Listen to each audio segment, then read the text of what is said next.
السلام عليكم ورحمة الله. من الفضائية الإريترية نقدم لكم نشرة الأخبار والمستهل بأهم وأبرز العناوين.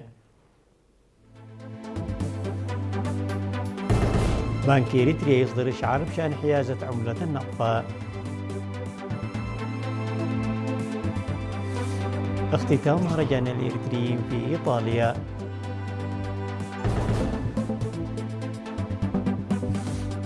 جهود لتوفير مياه الشرب في عتكليزان.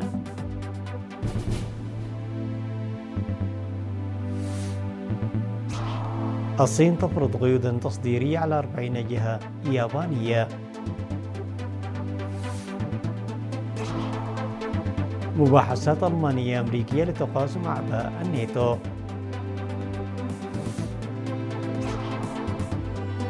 القضاء الفرنسي يلزم جوجل بدفع 126 مليون يورو. أصدر بنك إريتريا إشعارا قانونيا بشأن الاحتفاظ بعملة النقد خارج البنوك، داعيا جميع المواطنين والمؤسسات إلى إيداع ما بحوزتهم من العملة الوطنية في الحسابات المصرفية قبل تاريخ 31 من يوليو من العام 2026. وأوضح البنك أن لكل مواطن أو مؤسسة الحق في استخدام العملة الوطنية، إلا أن هذا الحق يقابله الالتزام بالامتثال للقوانين المنظمة للتعامل بها. وأكد أن الاحتفاظ بكميات غير محدودة من النقد خارج البنوك ولأجل غير محدود يعد مخالفا للقانون. وطالب البنك جميع الأفراد والمؤسسات الذين يحتفظون بالنقد خارج الجهاز المصرفي بإيداعها في حساباتهم البنكية خلال المهلة المحددة، فيما دعا من لا يمتلكون حسابات مصرفية إلى فتح حسابات وإيداع الأموال فيها. وشدد بنك إريتريا على أنه سيتخذ الإجراءات القانونية بحق كل من لا يلتزم بهذا الإشعار بعد انتهاء المهلة المحددة. بنك إريتريا. اختتم في مدينة ميلانو الإيطالية المهرجان السنوي للإريتريين المقيمين في إيطاليا، الذي يقيم يومي 27 و 28 من يونيو تحت شعار تماسكنا ضماننا بأجواء احتفالية مميزة. وشهد المهرجان برنامجا متنوعا شمل عروض ثقافية وفنية واستعراض للأزياء التراثية الإريترية وأنشطة مخصصة للأطفال، إلى جانب معرض للصور الفوتوغرافية، فضلا عن ندوة تناولت الأوضاع الراهنة في البلاد في ضوء التطورات الإقليمية والدولية. كما حظي معرض الصور الذي حمل عنوان هل كنت هناك، والذي عدته اللجنة الإعلامية في إيطاليا باهتمام وإشادة كبيرا من الزوار، حيث وثق المسيرات السلمية التي نظمها الإريتريون في المهجر رفضا للعقوبات.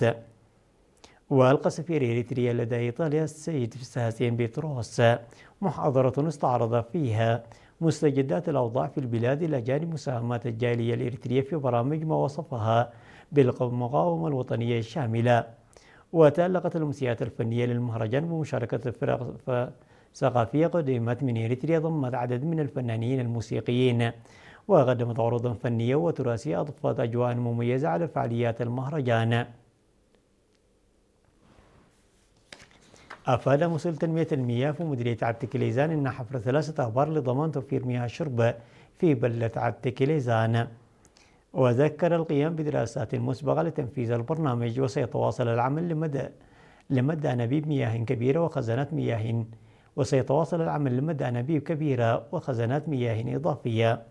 وأشاد مدير مديرية عتكليزان المقدم يومان بورهاتو بتفاني الشعب، داعيا إلى مواصلته حتى اكتمال المشروع. وأشار إلى أن عدم الاستخدام الرشيد من أسباب نقص المياه، مناشدا إلى ترشيد الاستهلاك المياه. وشكر سكان بجهود حل إشكالية المياه، مؤكدين العمل لإنجاح البرنامج. اختتم فرع وزارة التعليم بالإقليم الأوسط بالتعاون مع مكتب الجبهة الشعبية للديمقراطية والعدالة والاتحاد الوطني للشباب والطلبة بالإقليم الأوسط مسابقة المعلومات العامة، التي ركزت على التاريخ في 24 من يونيو بقاعة المركز الثقافي.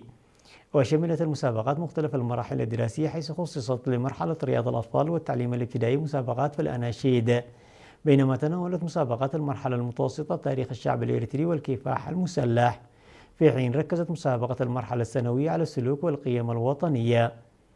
وأوضح المنظمون أن هذه المبادرة تهدف إلى تنمية قدرات الطلاب وتعزيز معارفهم ورفع مستوى وعيهم من خلال تنظيم مسابقات تعليمية بصورة منتظمة. وفي الحفل الختامي الذي تضمن فقرات متنوعة جرى تكريم الطلاب الفائزين بمنحهم شهادات تقديرية وجوائز مالية، كما تم تقديم جوائز تشجيعية لعدد من المعلمين المتميزين تقديرا لساهماتهم في إنجاح البرنامج.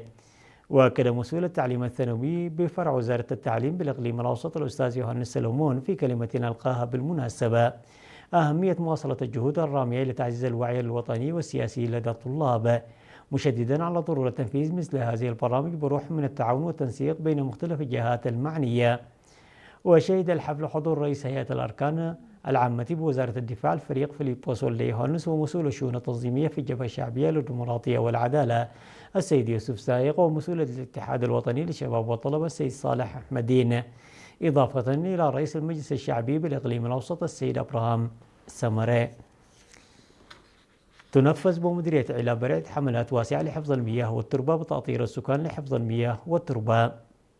وأوضحت مدير المديرية السيدة عائشة علي نور أن هذه الحملات التي انطلقت منذ شهر فبراير بإشراف مختصي الزراعة تركز على إنشاء وصيانة منشآت حفظ المياه والتربة إلى جانب تأهيل المجاري المائية والأراضي الزراعية بما يساهم في الحد من انجراف التربة وتحسين الاستفادة من مياه الأمطار وزيادة الإنتاج الزراعي.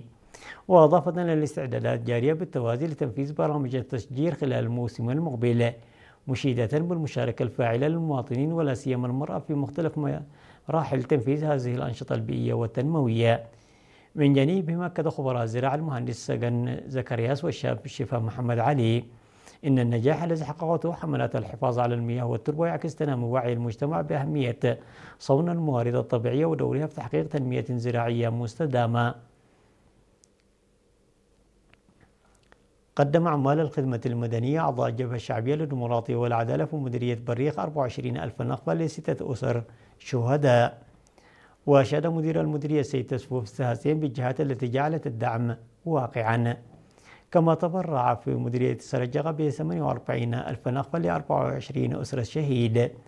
وقال مدير المديرية السيد كفلة مريم قبر مثقل إن إعالة أسر الشهداء مسؤولية عامة.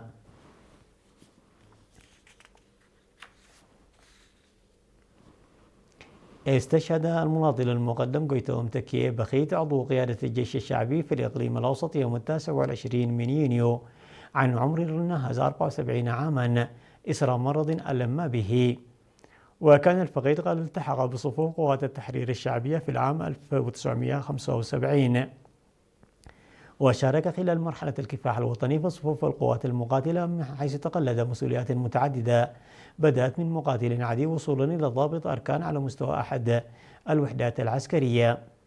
وبعد نيل الاستقلال واصل أداء واجبه الوطني في عدد من المؤسسات التي خدم في القوات البحرية ثم في هيئة أركان وزارة الدفاع، كما عمل في شركة الاتصالات إيريتيل.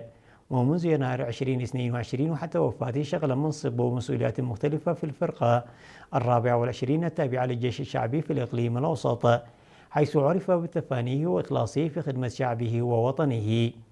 والفقيد رب أسرة وأب ل3 أبناء، وورى جسمانه الثرى اليوم 30 من يونيو في مقبرة الشهداء بمدينة أسمرة. وإذا تعرب قيادة الجيش الشعبي عن بالغ حزنها لوفاة المقدم قيتوم تكيه، تتقدم بخالص التعازي والمواساة إلى أسرته ورفقائه وزملائه. الأخبار العالمية بعد فاصل قصير.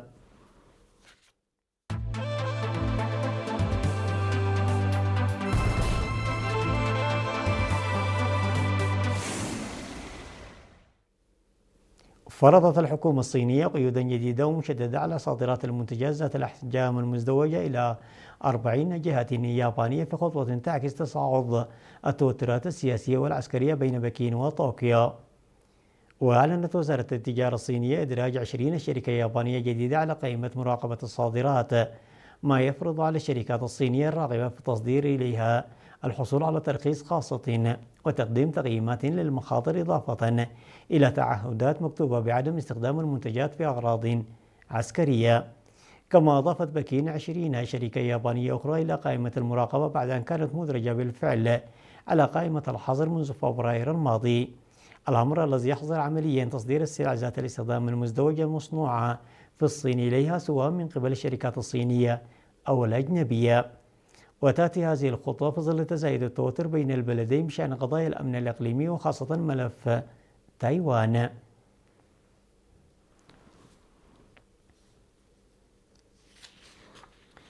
شدد وزير الخارجية الألماني يوهان فيدفول على أهمية الشراكة عبر الأطلسي بين ألمانيا والولايات المتحدة وفق ما نقلته وكالة الأنباء الألمانية. وعقب لقائه نظيره الأمريكي مارك رابيو في العاصمة الأمريكية واشنطن، قال فيدفول إن الأزمات المتعددة تهدد استقرار الاقتصاد العالمي، كما تنذر بإحداث شرخ حتى بين أقرب الشركاء. في الوقت نفسه أقر فيدفول بوجود بعض التوترات في العلاقات عبر الأطلسي، وأن هنالك قضايا تختلف فيها وجهات النظر، وذلك في إشارة إلى قمة حلف شمال الأطلسي الناتو المقرر عقدها في العاصمة التركية أنقرة في الأسبوع المقبل. وقال فيدفول إن المحادثات ستتناول كيفية التوصل إلى ترتيب جديد لتقاسم الأعباء داخل الحلف وضمان دعم واستقرار طويل الأمد لأوكرانيا في قمة الناتو المقرر عقدها الأسبوع المقبل في أنقرة. قضت محكمة فرنسية بإلزام شركة جوجل بدفع تعويضات قدرها 126 مليون يورو إلى عدد من المؤسسات الإعلامية من بينها صحيفة لافيغارو ومجموعة بريزما بعد إدانتها بممارسات احتكارية ومخالفة لقواعد المنافسة في سوق الإعلانات الرقمية. وكانت هذه الجهات قد طالبت في البداية بتعويضات إجمالية قدرها 570 مليون يورو. ولم تحسم الشركة الأمريكية العملاقة أمرها بعد بشأن استئناف هذه الأحكام الأربعة، على ما أوضح ناطق باسمها لوكالة الصحافة الفرنسية. وقال نرفض قرارات المحكمة، فمطالب التعويض هذه تستند إلى تفسيرات خاطئة لقطع تكنولوجيا الإعلانات، وهو قطاع يتميز بمنافسة شديدة ويتطور بوتيرة متسارعة. وحسب تفاصيل الحكم الصادر عن محكمة الأنشطة الاقتصادية في باريس، حصلت مجموعة بريزما ميديا على تعويض قدره 61 مليون يورو، فيما منحت صحيفة لافيغارو 26 مليون يورو.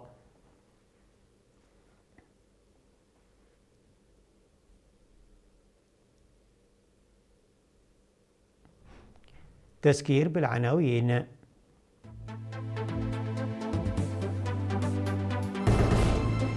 تنويه من البنك الإريتري.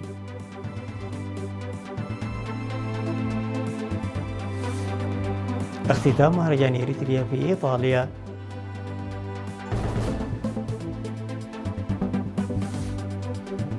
جهود لتوفير مياه الشرب في عتك ليزان.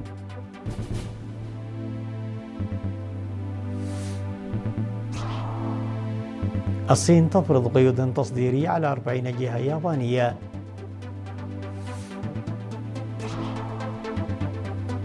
مباحثات ألمانية أمريكية لتقاسم أعباء الناتو.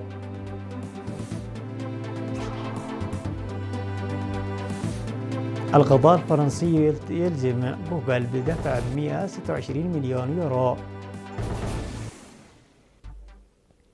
وصلنا إلى ختام النشرة التي قدمناها لكم من الفضائية الإريترية، وإلى اللقاء.